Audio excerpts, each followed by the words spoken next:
Hi, everyone. Welcome to The Point with me, your host, Jeff Spikes. I'm really happy to be here. I'm really excited. I've had feedback from a handful of people of topics that they'd like to hear on, and I'm really grateful for that. It's a little humbling to be asked to to speak on a topic that someone really wants to consider some more ideas on and think about more. So I'm going to do my best to take this to a level of depth of what I understand and what I've experienced and what I've learned through my studies of what self-control is really all about. Now, this does tie into a lot of other things. Self-control has far-reaching effect. However, I'm going to keep it really simple and focus on three things. Today, I'm going to talk about self-control as a gauge, self-control in consideration to our behaviors, wanted behaviors, and self-control as a gift.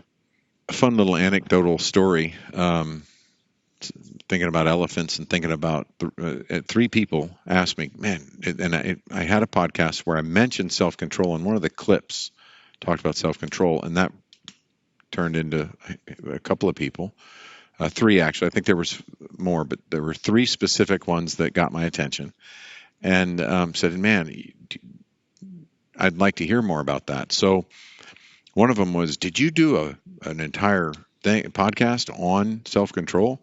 Where is it? I need to hear it. And the other two were, man, I'd love to hear more about that. So I don't know. That to me, well, yeah, I do know. I do. That to me is a real blessing. It's a blessing anytime that we're doing something we think we're meant to do or that benefits, us in our purpose and our mission. And for me, this podcast is about having a place to exercise my voice and which sets the tone and for my week. And it really allows me to, I'm a verbal processor.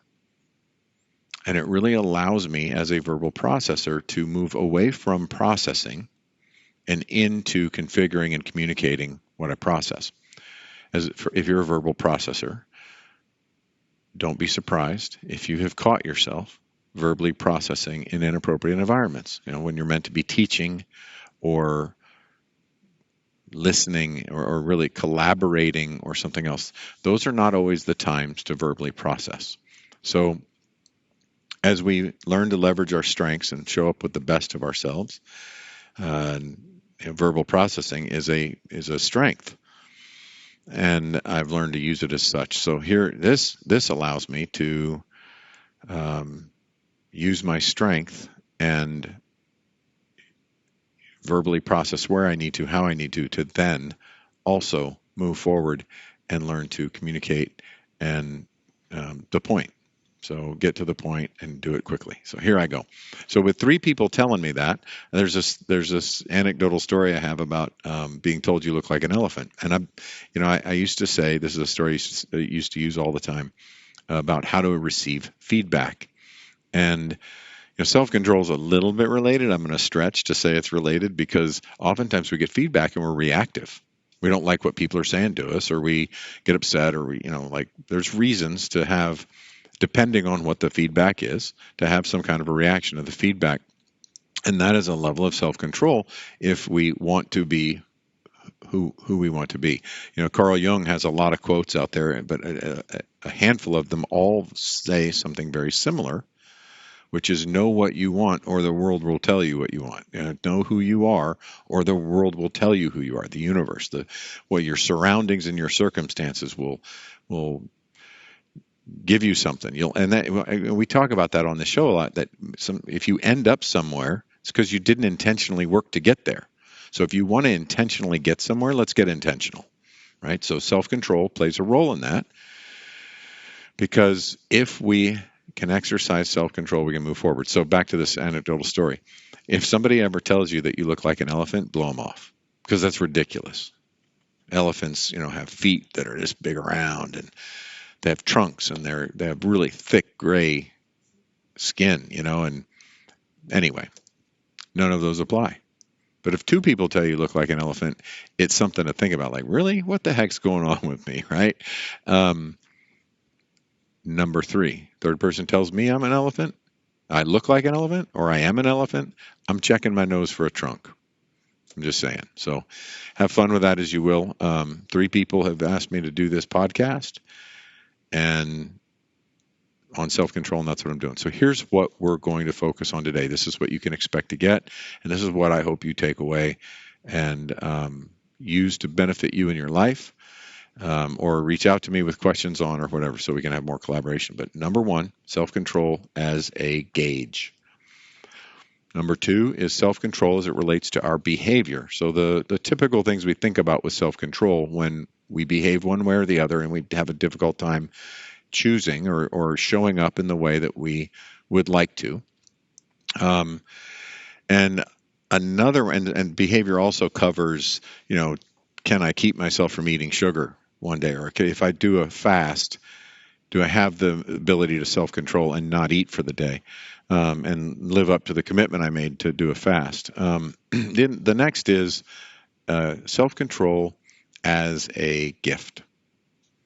So the gauge is, of course, a measurement. The behavior is kind of about the struggle and the fight in the way I'm making this analogy.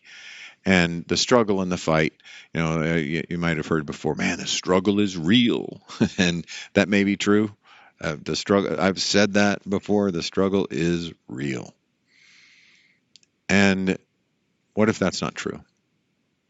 The struggle is real in how I've decided to do it, but that a lot of that has to do with our behaviors. So if we're fighting our behaviors and lacking self-control, we're not at a place of choice, then that's a thing. The other side of self-control as a gift is it becomes a value. So it's about values. And that's what we're going to talk about, right? We're going to make a difference. And at the end of this, I maybe should have given this to you up front, but if you stuck around by now, you're going to get a heck of a gift, because one of the things that this is going to help you do is move closer to demonstrating a really strong level of self-control. And if you're not able to, it's going to give you an understanding of what you can do to find it, because it is something you can manage and do. So here we go. Self-control as a gauge. In the Bible, and let me clarify that I'm not turning this into a Bible study or making this a religious commentary. This is about using the Bible, and I typically, if I open the Bible and reference it, it's usually the NIV, but oftentimes it'll just be online. But if we look up the Bible, if we just do a Google search on fruits of the Spirit, you will find that there's 7 of them, and one of them is self-control. And for the purpose of illustration or discussion, one of the things I was taught about that part of the Bible and about about the fruits of the Spirit is that there are a lot of things about it, but one of the things that stood out to me in how I was taught. So again, we're not discussing the validity. We're not discussing anything about anything biblical. We're saying I was taught about the fruits of the Spirit in the Bible is that it's one way to gauge how close connected we are spiritually.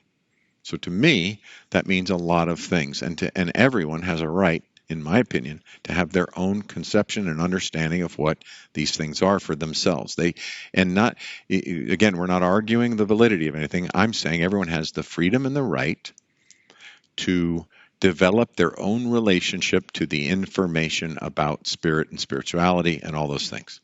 Whether that expression or experience is on anywhere of the scale of being disconnected or connected to it, everyone has the right to create have and maintain their own relationship to all that information. So back to the point of self-control. As a gauge, it's one way that we can know how connected we are. Now, if we are not within self-control, one of the symptoms of that is that we don't have the choice. So if I have a problem that I can't stop eating a certain food, that I'm just really, maybe it's sodas. I haven't had a traditional soda in ages, but maybe we're having a difficult time saying no to drinking a soda. And we consistently are stopping at a convenience store or we have cases of it at home, and we're always doing that, and we just can't stop, and we feel like we have no self-control. Maybe it's smoking. Maybe it's not self-control to not do something that's good for us. Whatever that is, what is happening is that we are distanced from our ability to make a decision and do it, which is not feeling like we have a choice. So how far away from we are choice? I'll tell you one thing. There are doctors and psychiatrists and psychologists that have said that our ability to choose, and when we're coming out of a difficulty, especially some type of an addiction or something else, there's some type of a leveling point there that says there's a physical issue and a mental issue that goes on when we're feeling obsessed and compulsive. So when we have that going on, there's something physical, a craving or an urge or something else that we just have to have that. I've talked before about smoking and how that affected me, so we have that physical, and then we have this mental, man, I need to get to, all the thoughts that come with that. Those are two issues that can be addressed. Well, some will say, and some professionals, doctors and psychiatrists and others will say that our ability to choose and how far away from our ability to choose we get is directly related to how much we may want to consider more of a spiritual answer as well. So that brings in that third piece of the situation of self-control. If we're far enough away from it, we might want to, the further we are away from a feeling of being able to make a choice, the more we may want to consider it a spirit thing. So that's where I make the claim, where I believe and where I've experienced that I can use my feelings and my experiences with my ability to control different decisions, my self-control, as a gauge as to how well connected I am and how in flow I am or how disconnected I am. I also might gauge it as far as how adapted I'm behaving versus how authentic I'm behaving.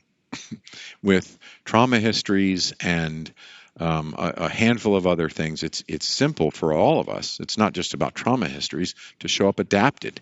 I teach a course that, and I do speaking engagements, and the title of it is "We Are Not Our Strategies," right? Because oftentimes we think that everyone around us they are who they are, and we're judging them by their behavior or by how they're dealing with us in that moment. Well, if they're just showing up with a strategy, or if I'm just showing up, or you are showing up with a strategy, it's not really who you are. It's something that you learned, or you were taught by someone else with different strengths and wired differently, that this is how you do this to make it work. Simplest, easiest, maybe even laziest way to talk about that is raising our voice. We might get more done if we raise our voice. Well, that's not always true, and it's typically not true. And then the perception of us, the perception of me, or the perception of you when you're raising your voice can be considered differently. There's self-control as a gauge.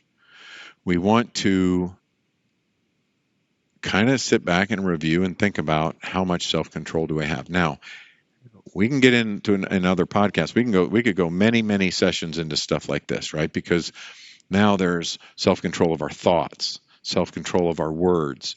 All of these things are critical. I personally think that the most intense and important place that we can practice self-control is in those two areas, our thoughts and our words. The ability to practice self-control on a physical plane can be fleeting and momentary, but these are long-lasting. So, and the practicing our behaviors on the ground can also, in real life with cake or with other things that we might really enjoy, and practice self-control in taking something we really like and just enjoying it, not overdoing it. And managing our thoughts that allow ourselves to have the joy. And I ate a piece of chocolate torte the other night with what I think was the best vanilla ice cream on top with some berries. And I think it was And I didn't eat the whole thing. I had so much joy around it, and it was just delightful. I hadn't had anything quite like it ever before, and I don't know if I ever will again. There's a little place called Veritas in Chesterfield, Missouri, outside of St. Louis, and it's just a family-owned, beautiful, quaint restaurant, and they had a seafood boil going on, and I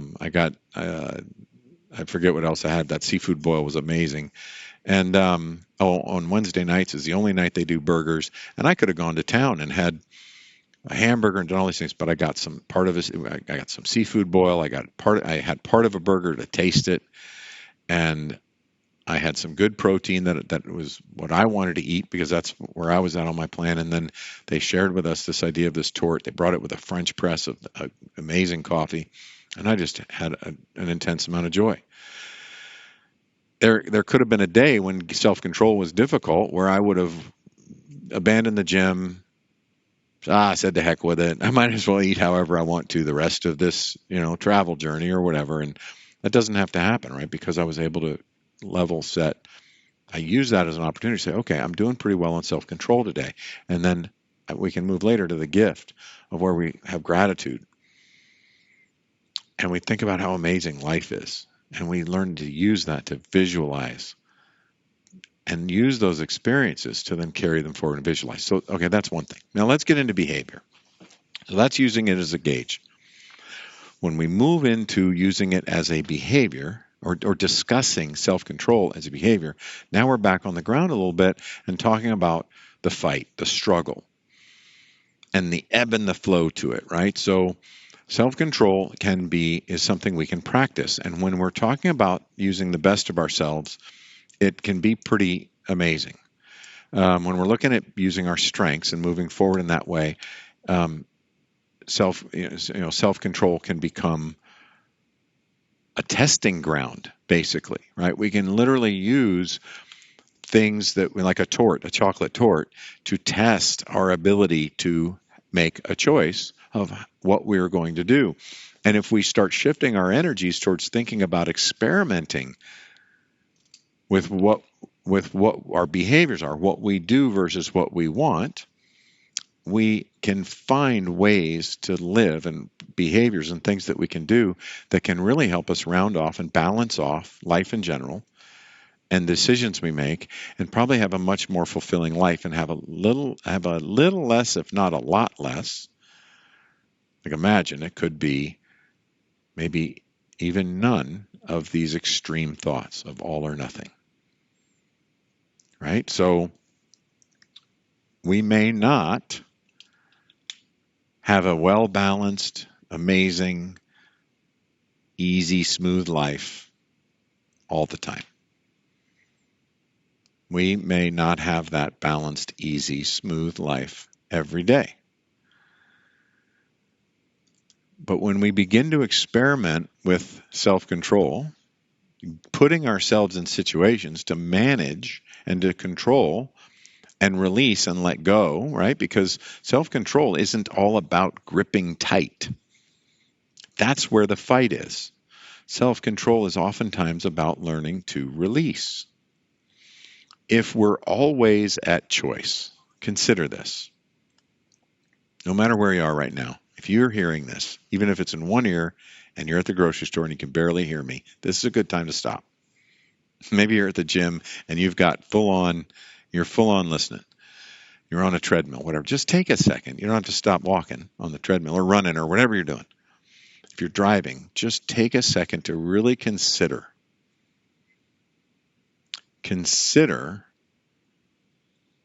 what release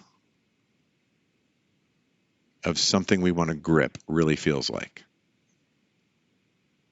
Consider what the idea of self-control as being in flow and not controlling everything.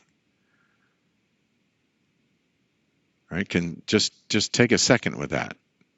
Now, if self-control is about being in a flow state, and if self-control is about knowing exactly when to release and when to grip, then there's much less fight and much less struggle. So experimenting with self-control. Imagine something you've taken off the plate for yourself out of a punishment or out of a reason. It's just something you just can't do anymore ever again. And I'm not talking about harmful behaviors.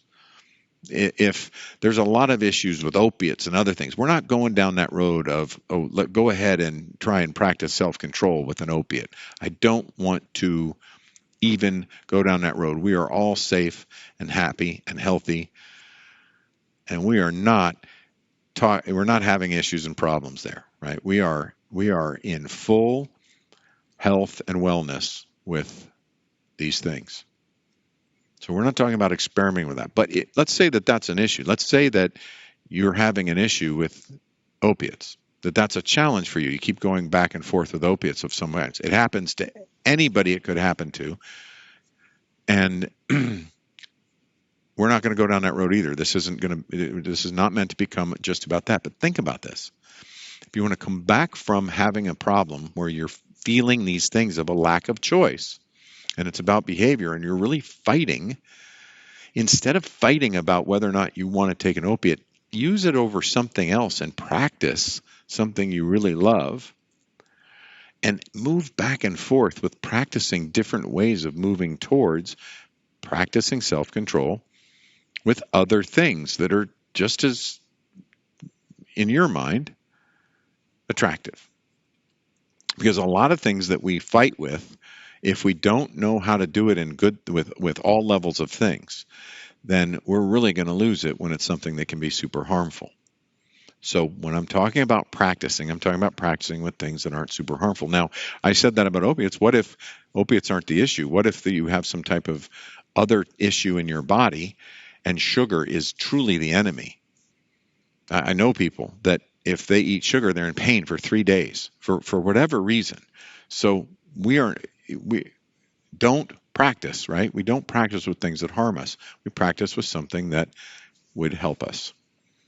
So, or that would have limited harm, maybe, caffeine or something else, but it's about experimentation. Now, I'm going in a circle in a loop kind of to help frame and make sure that we're all staying on the same page, because I get concerned sometimes that when I'm talking to people, anyone that's a client of mine knows that we're working on this highest level of goal, and we're really focused on what we want. And we're really looking at developing that toward motivation, that idea of what we want to have in our lives. And we have enough of the away motivation, right? But in self-control, we can also help affect and build those two sides of motivation. Because we might say, I don't want to get healthy and lose a bunch of weight to never be able to eat a chocolate torte again, or never be able to have a glass of wine, or whatever that is. Now, that's off the table if your issue is if your self-control problem is with alcohol, is probably take that off the plate for a little while you play around with other things that aren't going to give you problems. Hear what I'm saying? It's important, right? It's important to pick the right things we're going to experiment with. So our behaviors is to learn to stop the struggle and begin to practice ways of changing our behavior and sticking to our guns of our decisions and staying at choice. And we might say, why would I go to that fancy restaurant and not have a dessert? I want to enjoy a dessert anytime I go to a restaurant at that level. That may be true. But what if we went to that restaurant, didn't have the dessert, just to experience what it feels like to not have the dessert? I do fast sometimes, and I do a couple of different types of fast for a couple of different reasons. And one of the reasons is to test my self-control. It's to play with it, use behaviors around what that looks like, and how my thoughts and words are coming out fit that. So we're going to move on to the gift, and I'm going to close out here on this show. And if you guys want to hear more about these things, or go deeper into any part of it, or take it in another tangent, there's a lot of other tangents we could go in. I'm perfectly willing to do that. But now we start thinking where I'd like to take this is self-control as a gift.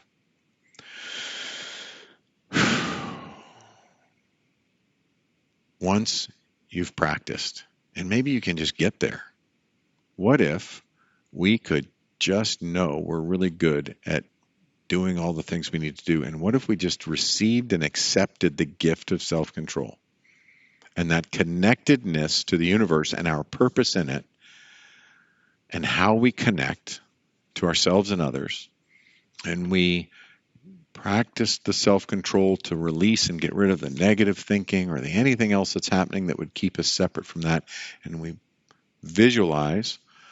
We actually set the time every day to sit and visualize the way of being and that sense and feeling and emotion of being at flow and being in full embodiment of self-control, knowing exactly when to release and let go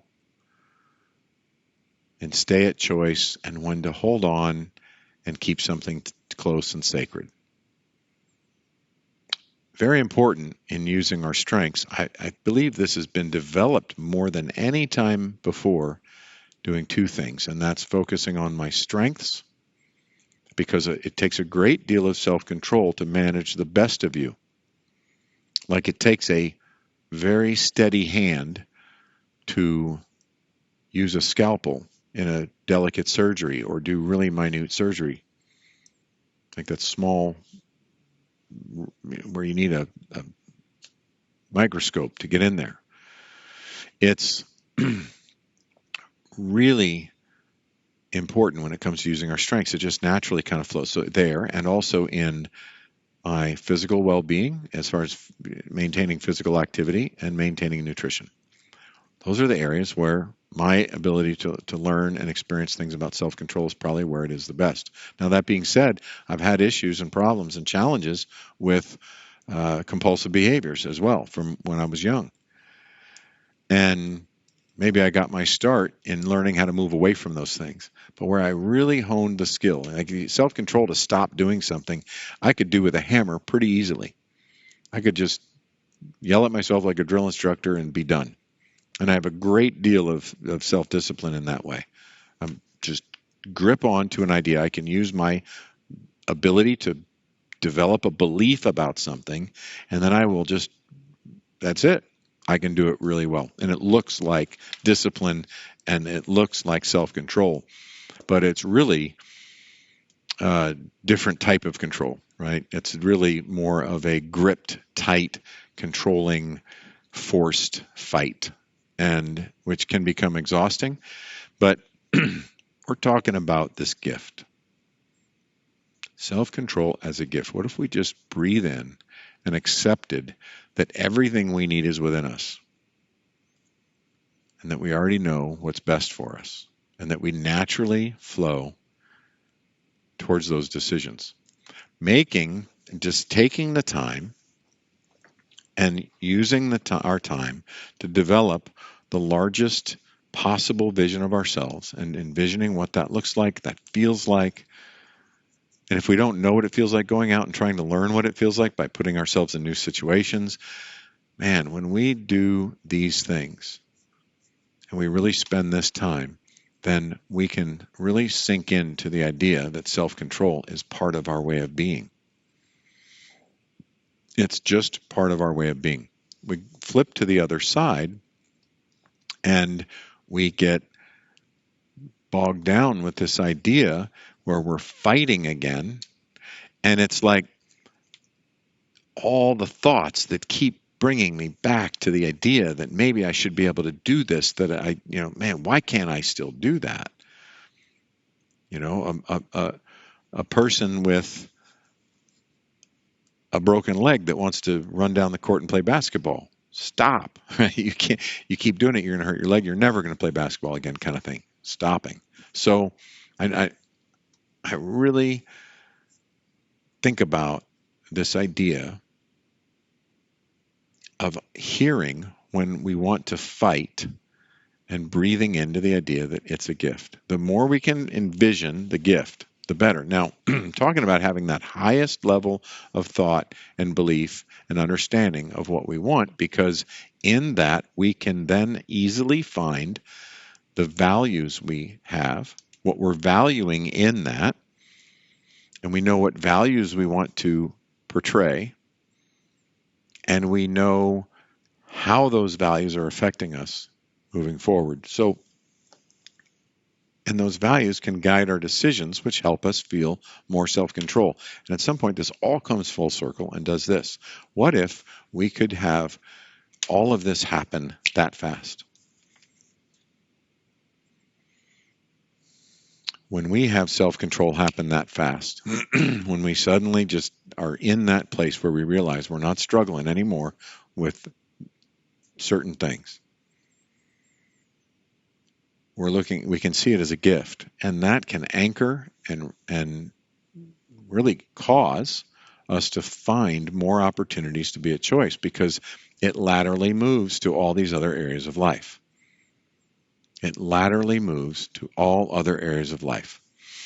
We can pull and take lessons from how we've managed to feel that feeling and that self-control, and look at that as a gift and find the gratitude and all of the emotional states it takes to anchor it as a way of being, so that it's something we have an expertise in.